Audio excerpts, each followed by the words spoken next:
After high expectations, there have been mixed reactions to last night's State of the Nation address delivered by President Cyril Ramaphosa. The Congress of South African Trade Unions had hoped that the president would announce high-impact interventions, including a massive expansion of the presidential employment stimulus to help break youth unemployment. At the same time, the Institute for Economic Justice called for the value of the child support grant to be restored to at least the food poverty line as a critical means of addressing child hunger. Ramaphosa also said his first term was about rebuilding state institutions that were left broken after the era of state capture. The president said stolen funds were being recovered, with courts issuing freezing orders to the tune of 14 billion rand for state capture-related cases. But let's get some analysis of what came out of the SONA. We're joined by tax and budget policy researcher at the Institute for Economic Justice. Joining us there is, of course, Zimbali. Zimbali, we've got Zimbali, just finding your name there for 1 second. It's just Zimbali Mnube, thank you very much, Zimbali. Good to have you. And of course, Zingiswa Losi, who's the COSATU president. Both of you, thank you for joining us. Thank you. Thank you, Leah. So let me start off right up front. I mean, everybody's been sort of giving their reaction. But I suppose let me just start, and I suppose it's a good starting point. How would you rate it, Zimbali? How did you rate the President's State of the Nation last night? Between 1 and 10, what do you think?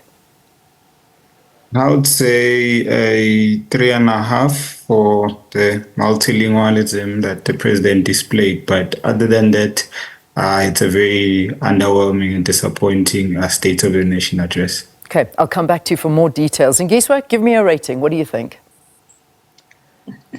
It was underwhelming, I must say. Well, in terms of numbers, I may not be good as that. But look, very little that he said about his sixth administration in terms of the 5 years as he rolls out his sixth administration. We expected him to focus more on that than the 1994 30 years of democracy.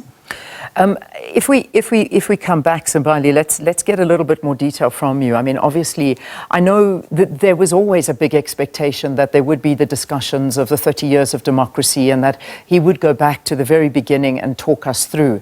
But some were feeling, and one of the biggest outcomes from many that have listened to it have felt that the president seems out of touch with the reality of South Africans. What he was describing last night and the reality on the ground are two very different pictures. Did you feel that way? Is that a fair analysis? I think it's a fair analysis because it comes from South Africans, right? People who are experiencing load shedding and people who are experiencing a collapsing healthcare and education system.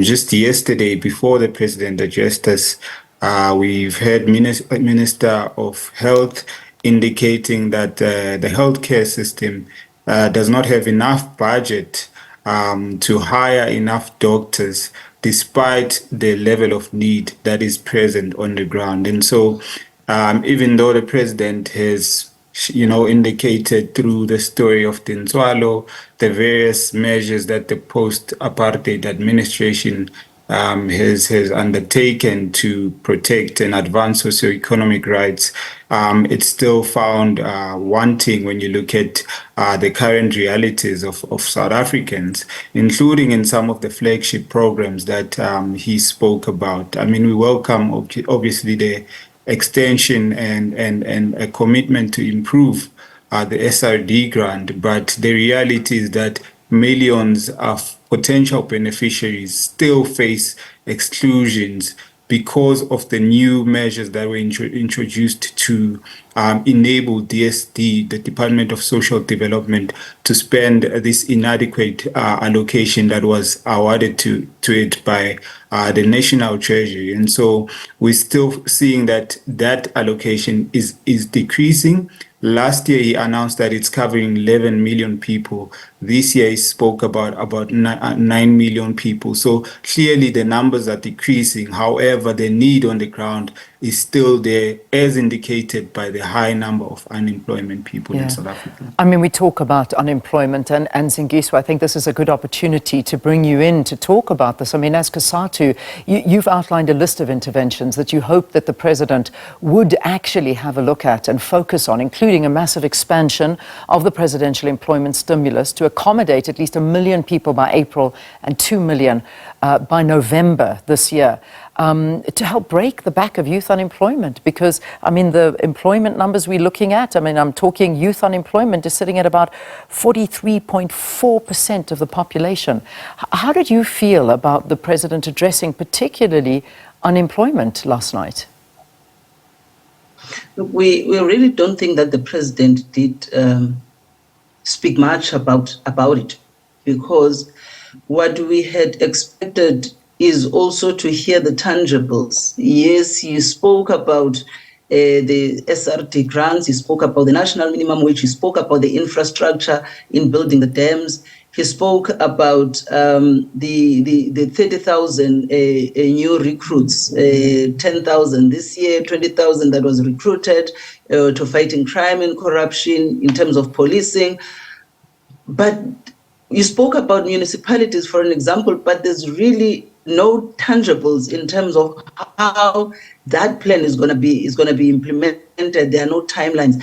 But also, when the president spoke about the mineral endowments that we have, he spoke about the mining licenses. We did not hear him speaking about how that in turn is going to be creating jobs in South Africa. I may have missed him, but I did not hear him speaking about the industrialization, and beneficiation, which we have always called for it and say that that is what is going to be able to turn around the economy. He spoke about other SOEs, but less about Denel, Transnet, and SABC and Post Office, and how government is intending to really turn around those state-owned entities. So there were really no tangibles in terms of real jobs.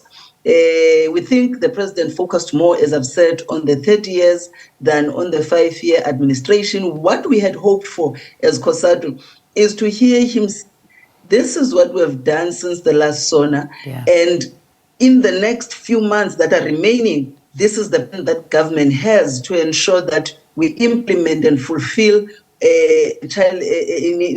the issues that are going to address the challenges that South Africans are faced with. Yeah, and that's the big thing, because Mbali, I mean, if we talk to this, you know, we keep hearing about state capture. We keep hearing about those wasted years and how this has set us back. I mean, you know, the president talking about the fact that there's freezing orders of 14 billion rand have been granted to the NPA's asset forfeiture unit. 8.6 billion of that have been returned to the state. You know, he's talking about all of this and state capture and what it did, and then saying that the NPA are working tirelessly on this. And yet, we have seen very little when it comes to the findings of the commission. I mean, do you think that this was really taken seriously? I mean, he is the president after all, and a lot of the people that were involved in state capture were sitting in the room with him, watching, listening, and still on the payroll. Indeed, Leon. I think that's what many South Africans would have hoped would have been indicated by the president in terms of the prosecution or who will be held accountable, especially those that were involved in the corruption. There were strong words that were said, but I think when you couple that with the actions of the current administration, it's hard to take seriously what the president said in terms of the fight against corruption, and especially because, as Zingis has indicated, it's lacking in detail. We are hearing commitments here and there. However, there are many contradictions in what the president indicated. And this is worrying because it's the first step in rebuilding confidence and in recapacitating state-owned entities and other public institutions, which I think would be key to revitalize our economy. I want to quote a little bit, and I know that I haven't given you the opportunity as yet to speak about the unemployment rate. So, Zimbali, I'm going to stay with you. The president also, again, to quote, he spoke about potential investments which could create jobs. He says companies continue to invest. Thousands of hectares of farmland are being planted, new factories are being opened, and production is being expanded. We're on track to resolve most economic constraints on economic growth by stabilizing our energy supply, fixing our logistics system. As these obstacles are removed, the true potential of our economy will be unleashed. Are we really seeing this? Is this just poetry in motion? And it's good to talk about these things, but these promises and these ideals that we've been speaking and hearing about, are they actually happening that you know of to create these jobs? I think we've seen some interventions, for instance, in the infrastructure fund and the private partnership with the private sector. We've seen some interventions in ESCOM, as he stated that they are looking to bring in more private competitors. But this is nothing new. It's not what we've not heard before or seen in policy documents, which is worrying because it clearly indicates that there is no new innovative way that the government is pursuing in public investment. Rather, it's relying on private sector finance and privatization, as well as private public partnerships, which have been shown to have a dire impact, for instance, in the electricity sector, in the price of electricity and in its accessibility, especially to the poor and those who cannot afford to pay for these services. And so some of these innovative ways which he has mentioned are not new, and in fact, they've been shown to have negative consequences all over the world. And so it would be important for us to break away from these ways of securing and bringing about investment.